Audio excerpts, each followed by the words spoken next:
Meil on teile uudiseid. Me tegime oma elu esimese kolläbi sokisahtliga. Modellidest on lõpuks ometi saanud disainerid. Vaatame, me tuustaks ja head mõlened juba jalas. Matcha sokkide kollektsioonis on hetkel 2 disaini. Matcha Addict, mis on siis jäämatchaga. Love You So Matcha, mis on siis kuum matcha, toob see väike latte art peal. Nii et väga detailne. Minu lemmikud on kindlasti need Matcha Addict. Minu lemmikud on ausalt mõlemad, aga kui ma peaks valima, siis I Love You So Matcha. See on väga hea küsimus. Me olime koos ja me olime setil ja meil oli kõht väga tühi. Ja me tahtsime väga matchat ja siis me ütlesime bossile. Me võiksime teha matcha sokil.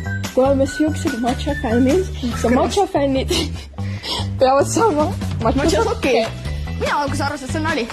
Ja siis paar kuud hiljem mulle saadeti pilt disainidest ja ma olin nagu oota. See päriselt juhtubki. Ja siis mina olin nagu, oh my god, Pellu, meie matcha kollektsioon tuli välja. Siis mis me nagu siin?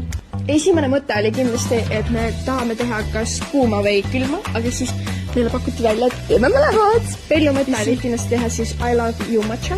I Love You So Matcha. So matcha. Miks matcha kollabi meiega nõus? Meie matcha sokke saab osta Sokisahtli esimesest poodidest kui ka Sokisahtli e-poest. Ja kindlasti jooge matchat, olge õnnelikud ja kandke ka meie matcha sokke. Juhuu!